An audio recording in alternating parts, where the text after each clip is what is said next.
হিন্দু পণ্ডিত থেকে মুসলমান হওয়ার করুণ কাহিনী আজকে আমরা। আচ্ছা, এখানে করুণ কেন বলা হয়েছে? অ্যাকচুয়ালি একটা ধর্ম থেকে আরেকটা ধর্মতে কিন্তু যাওয়ার চারটেখানি বিষয় না। হ্যাঁ, সেটা তো জানি। বিশেষ করে হিন্দু পণ্ডিত, মানে বুঝতে পারছিস, মানে সর্বশ্রেষ্ঠ একটা পদে তিনি ছিলেন।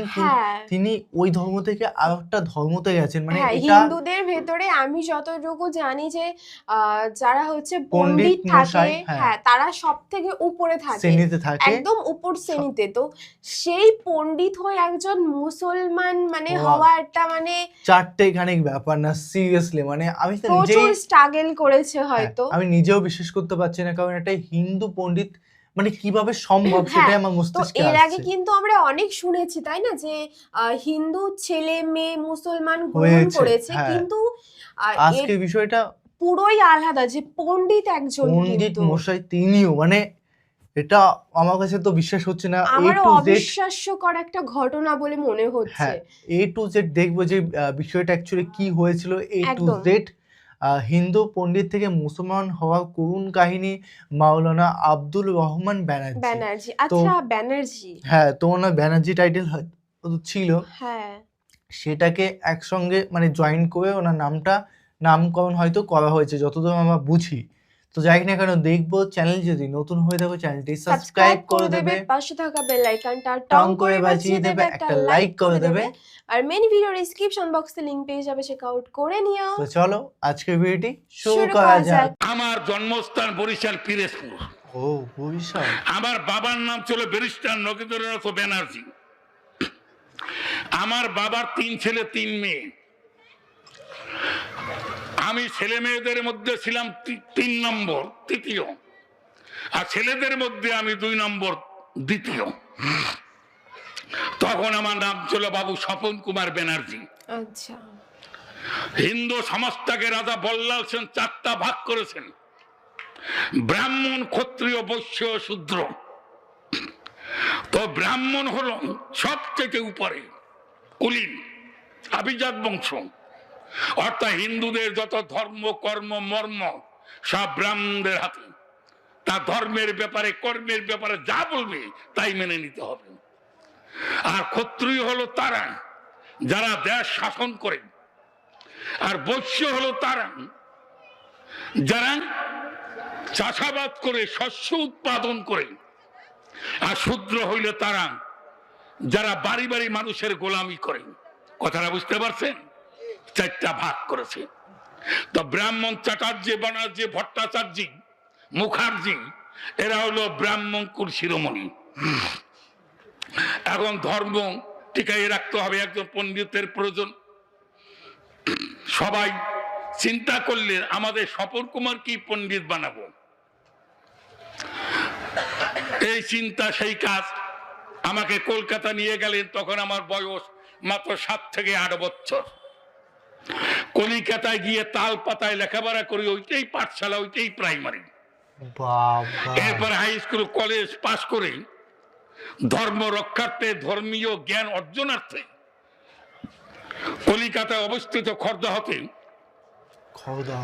রামকৃষ্ণ সংস্কৃত মিশন, এই তোলে আমি লেখাপড়া করি। এরপরে সংস্কৃত ভাষার উপরে পাণ্ডিত্য অর্জন করে চারিবেদের বিদগ্ধ পণ্ডিত হয়ে, কাব্যতীর্থ পণ্ডিত হয়ে আমি আবার বরিশাল পিরোজপুরে আমাদের বাড়ি চলে আসি। আসার পরে তো সবাই আমাকে খুব ধন্যবাদ, শুকরান লাকুম, স্বাগতম স্বাগতম বলে আমাকে আপ্যায়ন করে ফুলের মাল্য দিয়ে আমাকে অভিষেক করছে। খুব সম্মান, খুব ইজ্জত। আপনাদের যদি একটা ছেলে আলেম হয়, মুফতি মুহাদ্দিস হয়, সমাজে তার খুব কদর না? কি বলেন? যদিও সে আল বদর, কেউ করে না বদর, কিন্তু সবাই করে তারে কদর। কি বলেন, ঠিক কিনা বলেন? ঠিক এইভাবে কদর পাচ্ছি। আস্তে আস্তে আলোচনা বিচার করতেছি, আমি কি লেখাপড়া শিখে আসলাম, সমাজে কি দেখছি, এই নিয়ে আলোচনা করতে গিয়ে বেদের মধ্যে একটি শ্লোক আমাকে অ্যাডভান্সিত করাইছে, সামনে এগিয়ে যাওয়ার সুযোগ করে দিয়েছে। একটু পিছনে ছিলাম। সেই শ্লোকটা হলো, আলোচ্য সর্বশাস্ত্রণী বিচার্য চ পুনঃ পুনঃ পুণ্যম চ পরোপকার পাপম চ পরপীড়নে। এখানে বলা হয়েছে তুমি এখন অন্ধ অনুকরণে লিপ্ত নয়, কারণ তুমি তো এখন মূর্খ নয়, তুমি জ্ঞান অর্জন করে পণ্ডিত হয়েছ। এখন কারো অনুকরণ করা তোমার ঠিক হবে না। যে কিতাব পড়ে, যে পুস্তক পড়ে তুমি জ্ঞান অর্জন করেছো, সেই কিতাব নিয়ে তুমি গবেষণা করো। কি কথাটা বুঝেন নাই? কোনটা করা যাবে আর কোনটা করা যাবে না, এটা কোনো মানুষের কথার উপরে নির্ভর হবে না। এটা তুমি আলোচনা বিচার করো, এরা রিসার্চ স্টাডি করো, গবেষণা করো, তাহলে তুমি বুঝতে পারবে তোমার জন্য কোনটা উত্তম গ্রহণীয় আর কোনটা উত্তম বর্জনীয়। যারা অন্য অনুকরণে লিপ্ত, আল্লাহ তাদের উপরে ক্ষিপ্ত। কাজ হবে না, কবরে যাইয়াও যদি করো অনুতপ্ত, তাদের জন্য আগুনের গর্ত, ওখানে যাইয়া তারা হবে ধন্য। তাদের থাকবে না কোনো পুণ্য, কারণ তারা ইসলামকে করছে অমান্য। কথা বুঝতে পারছেন? এই জন্য আগুনের গর্ত তাদের জন্য। নাউযুবিল্লাহ, সবাই বলে নাউযুবিল্লাহি মিন যালিক মিনহা। আমি যতদিন বেদ বেদান্ত পড়ি নাই ততদিন পর্যন্ত অন্ধ অনুকরণে লিপ্ত ছিলাম। আমার বাপ দাদা সদ্য গোষ্ঠী সমাজ যা বলে তাই করেছেন। কখনো ভগবান নারী রূপে, কখনো ভগবানকে নারী রূপে, কখনো পুরুষের রূপে, কখনো 2 হাত, কখনো 4 হাত, কখনো আবার 10 হাতের মূর্তি বানাইয়া, কখনো বস্ত্র পরাইয়া, কখনো উলঙ্গ বেহাইয়া বানাইয়া, আবার জিহ্বা বাইর করাইয়া এই মূর্তি বানাইয়া কত ফুর্তি করেছি। কথা বোঝেন নাই? বাপ দাদাদের কথাই। কিন্তু এখন বেদ বেদান্ত পড়ে দেখি এগুলো সব মিথ্যা, বানোয়াট, আবর্জনা, বেলুলেস। খুব ভালো করে বোঝেন। গোটা হিন্দু জাতি তা জানে না। হিন্দুদের ব্রাহ্মণরা নিজেদের ক্যাডেটকে টিকাইয়া রাখার জন্য তারা কি করেছে জানেন? একটা শ্লোক তৈরি করেছেন, সেই শ্লোকটা বেদের মধ্যে ঢুকিয়ে দিয়েছে। পণ্ডিত ছাড়া এটা বুঝবে না কেউ। আমার ভাইয়েরা, যদি জাল হাদিস থাকে আর কোন কিতাবের মধ্যে ঢুকিয়ে দেয়, কোন মুহাদ্দিস ছাড়া, কোন মুফতি আর মুফাসসির কোরআন ছাড়া এগুলি কেউ বুঝবে না। কি বলে, ঠিক কিনা বলেন? দাওরা পাস করলেও বোঝা যাবে না যতক্ষণ ওই ইলম অর্জন না করবে। খুব ভালো করে বুঝবে। ঠিক আমাদের অবস্থা তাই হয়েছিল। এখন দেখি এই শ্লোকটা হলো স্ত্রীনাং শূদ্রানাং, স্ত্রীনাং শূদ্রানাং ন শ্রুতি গোচরে বেদ।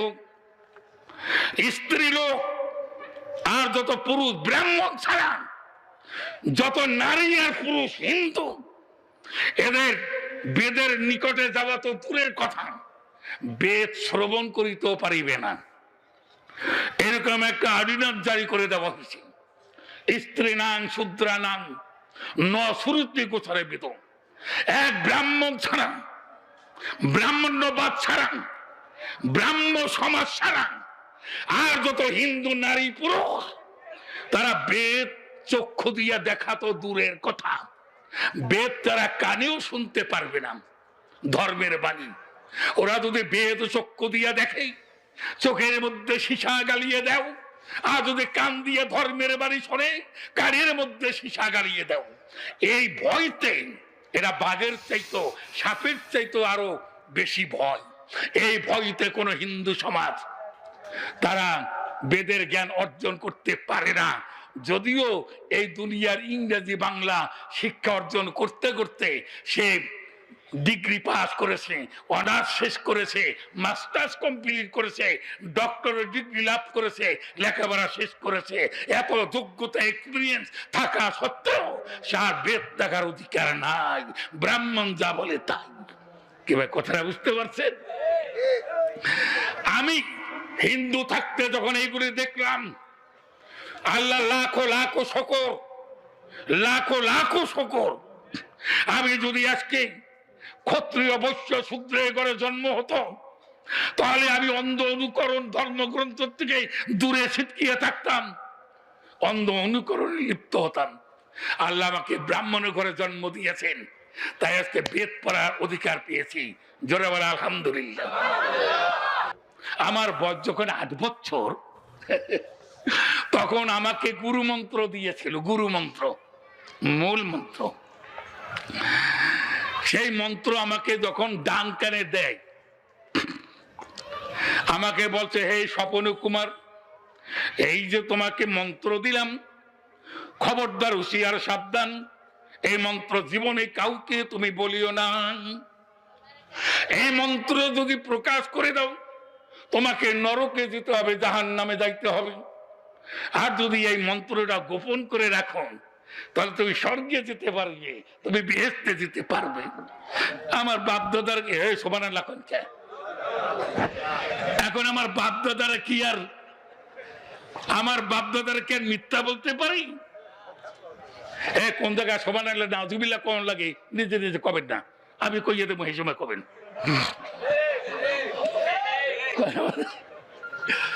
এখন এই যে কথা আমাকে বলা হচ্ছে, আমি মনে মনে চিন্তা করেছি, আমার বাপ দাদার বড় বড় পণ্ডিত, বড় বড় জ্ঞানী ব্যক্তিগণ, তারা কি আর মিথ্যা বলতে পারেন না?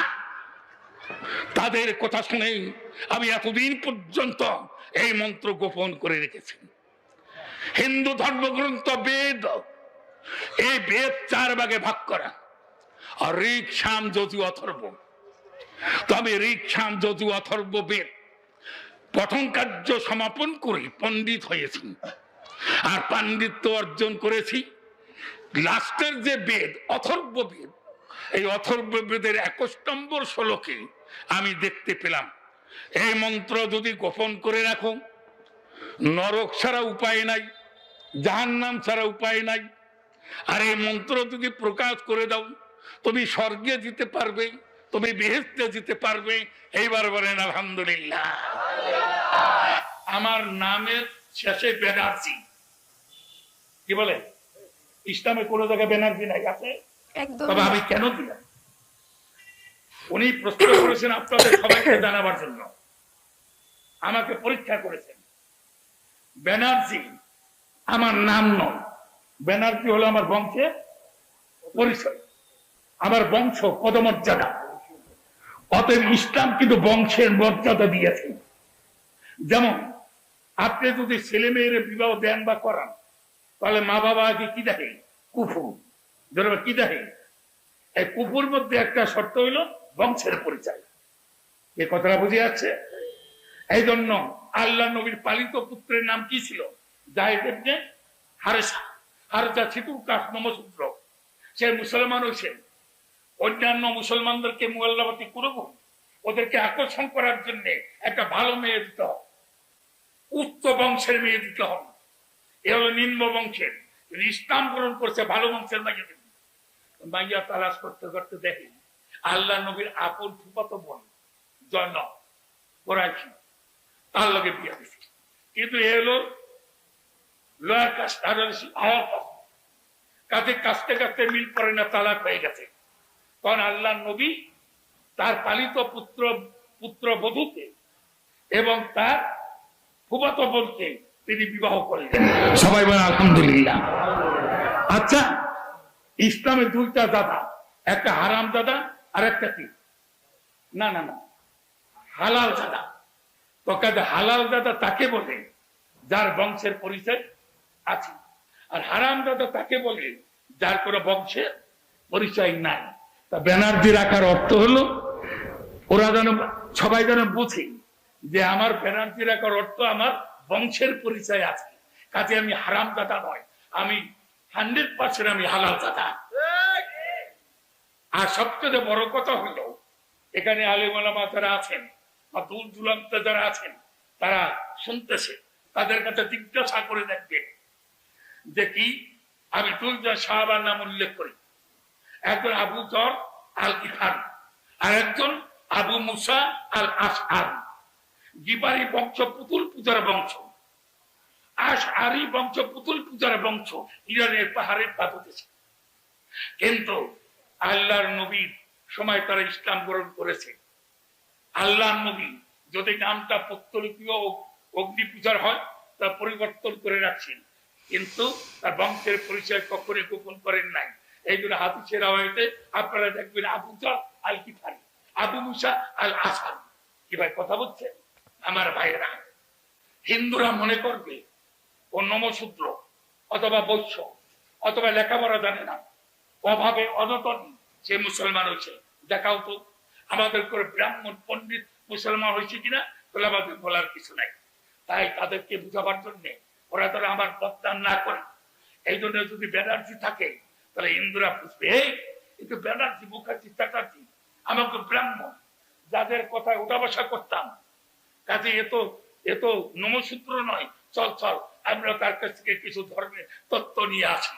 তাই আমার মাহফিল যদি আসে আর এই অছিলায় যদি আল্লাহ তাদেরকে হিদায়ত করে দেয়, বলে আলহামদুলিল্লাহ। এই জন্য ইসলামী দৃষ্টিতে ব্যানার্জি রাখাটা এটা তো শোনীয় নয়। মানে এমন তথ্য দিলেন, আমি তো জাস্ট চমকে গেছি seriously। একদম মানে ওনার যে কথা, কতটা একটা কথাকে ঘুরিয়ে ঘুরিয়ে কথাটা বোঝানোর জন্য যে উনি এতটা চেষ্টা করেছেন, তার জন্য অসংখ্য ধন্যবাদ ওনাকে। যে এই জিনিসটা অনেকে কিন্তু বুঝতে পারে না, অল্প হ্যাঁ জিনিসটা কিন্তু অনেকে কিন্তু ওই ব্যানার্জির ব্যানার্জি টাইটেলটা বিষয়টা এত খণ্ড খণ্ড করে মানে বলে খুব সুন্দর করে মানে খুব গুছিয়ে হ্যাঁ গুছিয়ে বুঝিয়ে বলেছেন, খুব ভালো খুব লেগেছে। ভালো লেগেছে। তো তোমাদের কেমন লাগলো এই কন্টেন্টটি? জাস্ট আমি তো চমকে যাচ্ছি ওনার কথাগুলো শুনে। আর চমকে আমার যাওয়ারই কথা। হ্যাঁ আর আমার লাইফে ফার্স্ট টাইম কিন্তু কোনো হিন্দু পণ্ডিতকে মুসলিম মানে হওয়া শুনছি তার মুখে, মানে অবাক বিষয়। তো একদম। তোমাদের কেমন লাগলো অবশ্যই কমেন্টে কমেন্ট করে জানাও, এবং কি ধরনের ভিডিও রিঅ্যাকশন চাই। সেটাও প্লিজ কমেন্ট করে জানাবে। তো চলো guys, bye bye. Take care.